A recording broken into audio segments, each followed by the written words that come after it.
Hello everyone, welcome to my channel. अगर आप हमारे चैनल पे नए हैं तो प्लीज़ हमारे चैनल को सब्सक्राइब कीजिए। सब्सक्राइब करने के बाद इसके साइड में जो बेल आइकन है उस पर प्रेस कीजिए।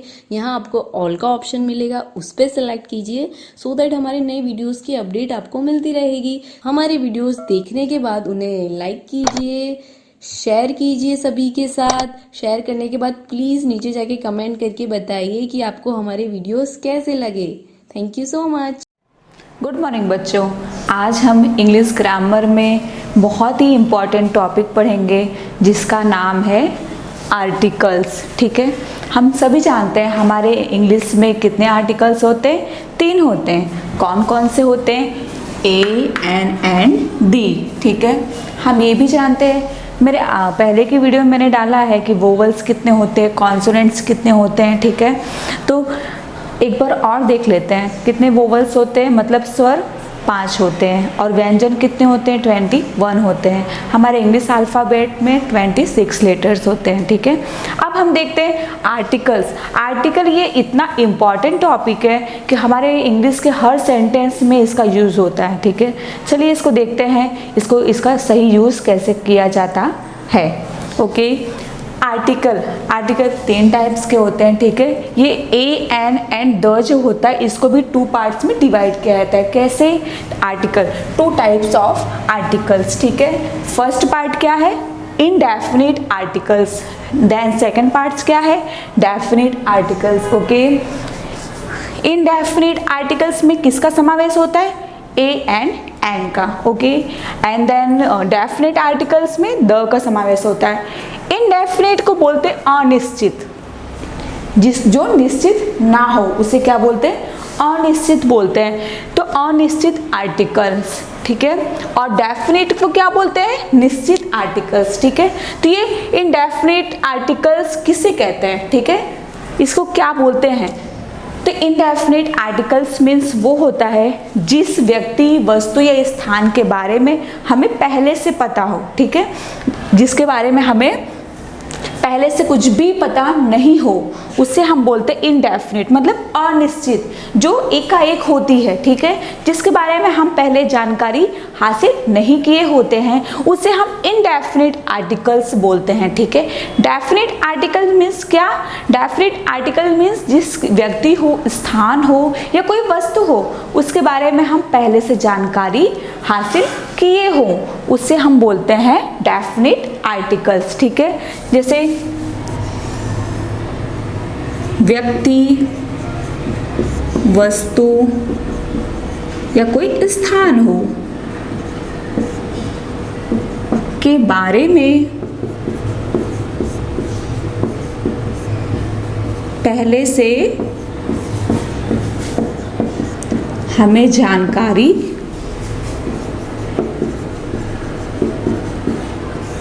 नहीं होती है। ठीक है, क्योंकि इसको हम बोलते ही है अनिश्चित, जिसको कोई निश्चित ना हो। तो इसलिए इसका डेफिनेशन क्या कह सकते हैं हम इनडेफिनिट आर्टिकल्स की, कि जिस व्यक्ति, वस्तु, स्थान के बारे में हमें पहले से जानकारी नहीं हो उसे हम बोलते हैं इनडेफिनिट आर्टिकल्स। जैसे इसमें क्या है? अनिश्चित आर्टिकल है, इसका उल्टा यहाँ हो जाएगा। क्या होगा? किसी व्यक्ति, वस्तु या स्थान के बारे में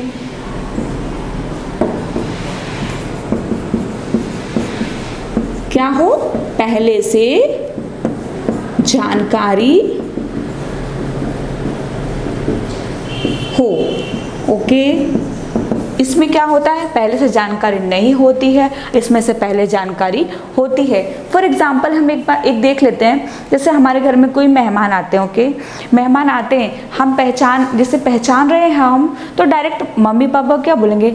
मम्मी वो अंकल आए हैं, नाम लेके बोलेंगे मम्मी वो अंकल आए हैं। ठीक है, तो हमें मालूम है वो अंकल कौन है, कहाँ से आए, क्यों? क्योंकि हमें उनके बारे में पहले से जानकारी है। ठीक है, तो वो जो अंकल आए हैं ना, वो किस में आएंगे? डेफिनिट आर्टिकल में। उनके पहले द का यूज होगा। ठीक है, इनडेफिनिट आर्टिकल क्या होता है?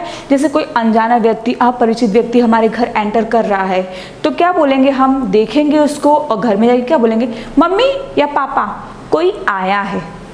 कोई आया है मीन्स कौन आया है उसका कुछ पता नहीं हो।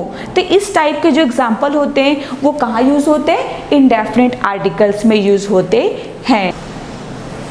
चलिए अभी हम article a an and the का यूज़ कहाँ करेंगे, कैसे कैसे करेंगे वो देखते हैं। ओके, फर्स्ट ऑफ ऑल हम एन का यूज़ कहाँ करेंगे, कैसे करेंगे उसके बारे में देखते हैं।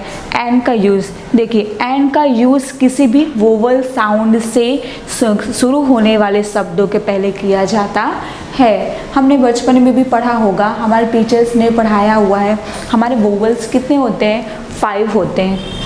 कौन कौन से, A E I O U. Okay, A E I O U हमारे 5 वोवल्स होते हैं। हमारे बचपन में हमारे टीचरों ने कहा है कि ये 5 जो वोवल्स आए ब्लैंक के बाद स्टार्टिंग में, तो हमें आँख बंद करके क्या भर देना है, एन भर देना है। ठीक है, ये सही है, कुछ हद तक ये सही है, लेकिन ये परफेक्ट सही नहीं माना जाएगा। क्यों, देखते हैं।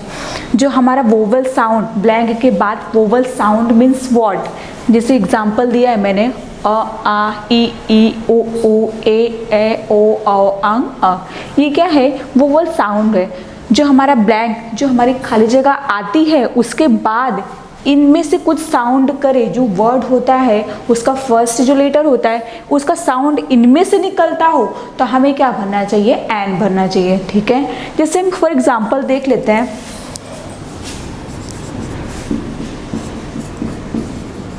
This is blank ink pot. Okay, हमने क्या लिखा, this is blank ink pot. First letter क्या है, आई है। आई हमारे वोवल्स में आता है, हाँ आता है।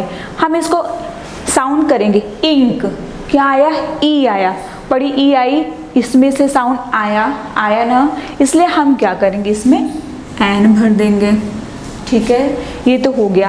अब आगे देखते हैं, he is blank honest person. Okay, ये सेकंड एग्जाम्पल है, ही इज एन मतलब he is honest person. Okay, तो हमारे जो जानकारी है उसके हिसाब से तो यहाँ ए ई आई ओ यू में से कुछ भी नहीं आया, आया है नहीं आया, इसमें क्या आया है, एच आया है। ठीक है, तो हमें इसमें तो यूजुअली क्या भरना चाहिए, ए भर देना चाहिए। ठीक है, कि इसमें वोल्स तो है नहीं, बट ऐसा नहीं है। इसको हम पढ़ेंगे क्या, इसको हम पढ़ेंगे ऑनेस्ट। ऑनेस्ट ओ आया इसमें, हमारे एन में वोवल साउंड में ओ आ रहा है। ठीक है, इसमें एच क्या होता है, साइलेंट होता है। इसको होनेस्ट नहीं पढ़ेंगे, इसको क्या पढ़ेंगे, ऑनेस्ट पढ़ेंगे। ठीक है, तो ऑनेस्ट पढ़ेंगे, ये साउंड हमारे वोवल साउंड में आ रहा है, इसलिए हम इसमें क्या भरेंगे, एन भरेंगे। ओके, डाउट क्लियर हुआ। एन का यूज़ कहाँ करेंगे, एन का use A E I O you में कुछ हद तक करेंगे। जरूरी नहीं है कि यू आया है तो हम उसमें एन भर दें, नहीं, उसका साउंड हमें देखना पड़ेगा, बोल के देखना पड़ेगा, उस साउंड उसका क्या निकल रहा है, उस हिसाब से हम ए और एन का यूज़ करेंगे। ये तो हुआ एन का यूज़। अब हम ए का यूज़ देख लेते हैं। ए का यूज़ किसी भी कॉन्सोनेंट साउंड यानी व्यंजन ध्वनि से शुरू होने वाले शब्दों के पहले किया जाता है। कॉन्सोनेंट साउंड मीन्स व्हाट, व्यंजन ध्वनि। हमने वोवल साउंड देखा ऊपर तो उसे स्वर ध्वनि बोला, वोवल्स मीन्स होता है स्वर, यहाँ कॉन्सोनेंट्स आया मतलब व्यंजन ध्वनि। स्टार्टिंग जो ब्लैंक है, जो खाली जगह है, उसके बाद क्या आना चाहिए, कोई व्यंजन वाला वर्ड आना चाहिए। फॉर एग्जाम्पल जैसे हमने इसमें देखा वैसे यहाँ देख लेते हैं। हमारे हिंदी में वर्डमाला जिसको बोलते हैं, ठीक है, क से लेकर ज्ञा तक के जितने भी वर्ड होते हैं, ठीक है, उसे हम व्यंजन साउंड कहते हैं। ओके, इसमें भी एक एग्जाम्पल देख लेते हैं। He is blank clever boy. ठीक है, he is blank clever boy. हमारा खाली जगह के बाद फर्स्ट लेटर सी आता है। ठीक है, सी का साउंड भी क्या आ रहा है, क आ रहा है। ठीक है, साउंड कहाँ से निकल रहा है, क्लेवर। क्लेवर में स्टार्टिंग कहाँ से हो रही है, क से हो रही है। तो हाँ, ये डेफिनेटली क्या है, ये कॉन्सोनेंट साउंड है। ओके, इसलिए हम इसमें क्या भरेंगे, ए भर देंगे। ठीक है, इसमें हम क्या कर देंगे, ए भर देंगे। जैसे it is blank book. It is blank book. Book में भी जो फर्स्ट लेटर है ये वोवल क्या है, कॉन्सोनेंट है। ए ई आई ओ यू में भी नहीं आ रहा है, और हम इसको साउंड करेंगे तो ये साउंड भी कैसे आ रहा है, कॉन्सोनेंट साउंड आ रहा है। क्यों? क्योंकि बुक बी आ रहा है, ठीक है। तो ये भी क्या हुआ, एक इसमें ये भी कॉन्सोनेंट साउंड हुआ, इसलिए इसमें भी ए भरेंगे। अब हम देखते हैं एक और, आई मेड खाली जगह यूरोपियन। आई मेड खाली जगह यूरोपियन, ठीक है। यहाँ पे ई आया, ठीक है, ई आया है। ई हमारे वोवल्स में आता है, ए ई आई ओ यू, ठीक है। तो हम क्या करेंगे, इसमें ए भर देंगे, ठीक है। ये भी है, और दूसरे क्या है, ई तो आया है, ई हमारे वोवल्स में आएगा, हमें इसमें एन लगाना चाहिए, बट यहाँ पे एन नहीं आया। क्यों?